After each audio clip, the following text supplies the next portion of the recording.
Ang music para sa akin, universal.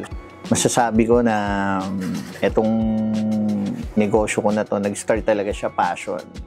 Although may mga nagsasabi, hindi na uso, hindi na accessible, para sa akin, isa pa rin 'to sa mga yung dapat ingatan ng mga generations ngayon. Para sa akin, yung passion ko na ganito, masaya. Minsan kahit wala kang pera or makinig ka lang ng music, natutuwa ka eh.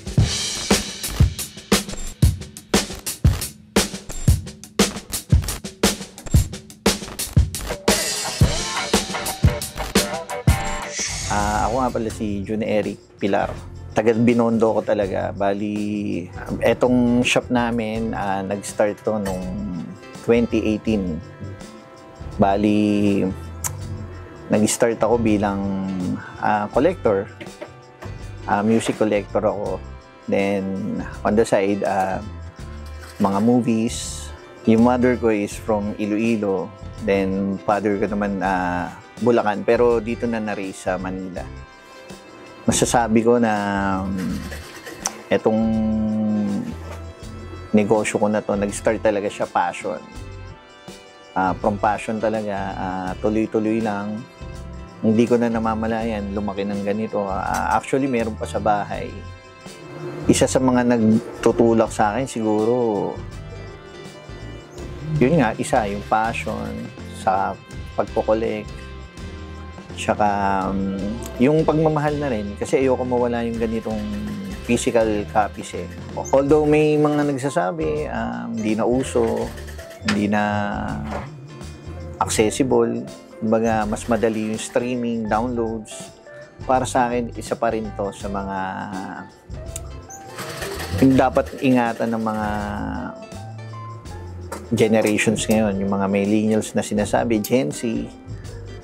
Kasi, in a way, yung mga downloads kasi, hindi rin naman magiging downloads or streaming yan, kundi rin dahil dito sa mga, dito rin naman nila kinuha yan sa physical copies kasi, ginagawa lang, trina-transfer or dini-digitalize. Ang music, para sa akin, universal. So, nung una, medyo stricto ko sa isang genre. Pero, over the years, medyo nagiging malawak ka. From pop, nakikinig ka na ng mga jazz, hip-hop, R&B, hanggang maging ambient, shoegaze, new wave, or kahit na anong tawag mo, basta may tunog yan. Gusto mo nang pakinggan. Ito nga palang shop ko, ang pangalan, Rectoduction.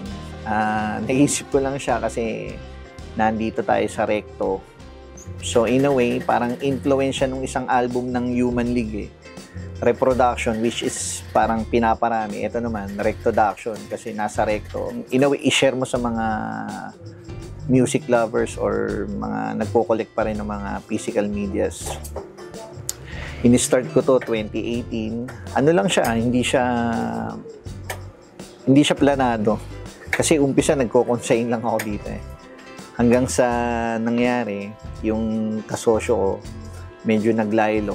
Yun na, hindi naman nag-overtake. Parang most ng stocks, mas marami sa akin. Para sa akin, ang advantage pa rin ng ganito, ng physical, eh, hindi siya nabubura eh. Hindi kagaya ng mga streaming, tsaka nung downloading. May mga magagandang outlet, kaya minsan nabubura siya. Ito, kagandahan, kahit na ilang taon, hindi siya nabubura. Otherwise na lang, yung weather conditions. Kasi pag sobrang init, may tendency na nabubura siya. Kasi nga, hindi siya na-play-play. Tsaka yung extreme heat, nakakasira siya ng gamit. Para sa akin, yung passion ko na ganito, masaya. Kasi, minsan kahit wala kang pera or makinig ka lang ng music, natutuwa ka eh. Pero syempre, minsan iniisip mo rin kung anong, syempre pag wala kang pera, hindi ka makakabili ng mga ganitong mga medyas, di ba? So in a way, nung ginawa ko na siyang negosyo, nag-start na ako ng buy and sell. Yun, unti-unti, gumanda. Talagang mas lalo na sa online. Yun ang pinaka naging advantage kasi nung ganitong business yung sa online. Nare-reach mo yung mga tao hindi lang dito sa Pilipinas, pati sa abroad. Yung mga inter-islands, kunyari, nasa Visayas, tsaka sa Mindanao, through shipping, yan. Pwede silang umorder sa akin. Nag-ship ako through JNT. Pwede ring Lalamove. Basta mag-ano lang sa shop, mag-message or mag-inquire, yan. Ako naman yung sumasagot doon. Located kami dito sa Cartimar Shopping Center dito sa Recto. Hindi dun sa Pasay kasi minsan nalilito yung mga tao. Ang naiisip nilang Cartimar lagi, Pasay, which is isa lang naman may-ari nung kaya lang dito kami naka-base sa Cartimar Recto. Yan, stall 24B kami. Yung signage kasi sa labas, pinaka-landmark niya, yung traditional western jeans. Yun lang. Although yung mga suki na, lagi nang alam na. Tsaka dito naman sa Cartimar, basta nagpunta na dito kay Mang Greg, dito sa katabi niya sila, Magat Records, alam na rin yun sa akin. Kasi 3 lang naman kaming tindahan dito. Number 1, syempre, mabibili mo CDs, DVDs, magazines, books. Meron din kaming on the side, may MP3, posters, t-shirts, may cassettes, may konting plaka. Pero mostly talagang CDs ang stocks ko. More or less talagang puro original kami. Merong sa collection, meron kaming supplier sa US, sa UK, tsaka sa Japan. Minsan sa Canada, meron din, nagkakaroon.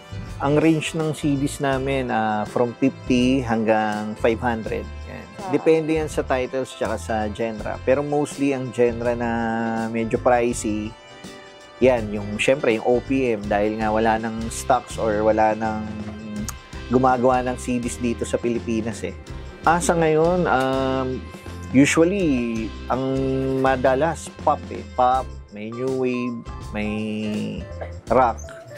Ang mga mabibenta na artist, syempre, sa Tagalog, sa online, OPM, yan, Eraserheads. Yan, nagkakaroon din ako niya, River Maya.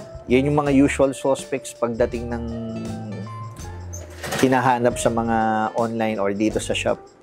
Sa akin naman, kung ano yung mas accessible sa kanila, yung siguro kung malapit ka, pwede kang mag-walk-in kung within the Metro Manila ka lang, lalo na kung dito ka sa Maynila.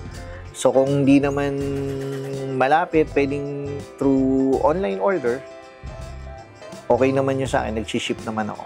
Yun, ang nationwide, yun nga, through JNT, nag-ship ako niyan. Pwede rin yung JRS, kung talagang walang JNT nun. Yun ang LBC, pwede rin. Depende kung ano yung mas gusto ng buyer na umorder. Sa abroad, pwede rin. Kung abroad naman siya, through post office lang talaga yung pinaka way para makapag-ship. Facebook ko yung Rectoduction. Makikita mong landmark niya yung yung picture ng Recto, tsaka yung pinaka background is yung Sogo Hotel. Kasi siya yung pinaka harap ng building Hindi siya tapes hindi siya CD. Mga VHS siguro. Yun, may VHS kami. Mga nandito, ayan, makikita rin. Ang VHS is 200, 300 lang. Opening hours namin, 12 hanggang 7 p.m. 12 ng tanghali hanggang 7 p.m. Mondays to Sundays. Usually, ang Sundays lang, may times na nagsasara pag may lakad. Pero usually open the whole week. Holidays open din. Number 1 talaga, Holy Week, tsaka yung November 1. Yan.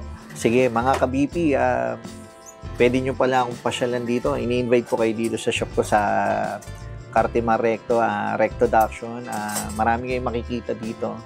Meron dito mga vintage stuff like yung sa CD, DVD, BCD, mga libro, magazines, cassette tapes, anything na related sa entertainment meron dito.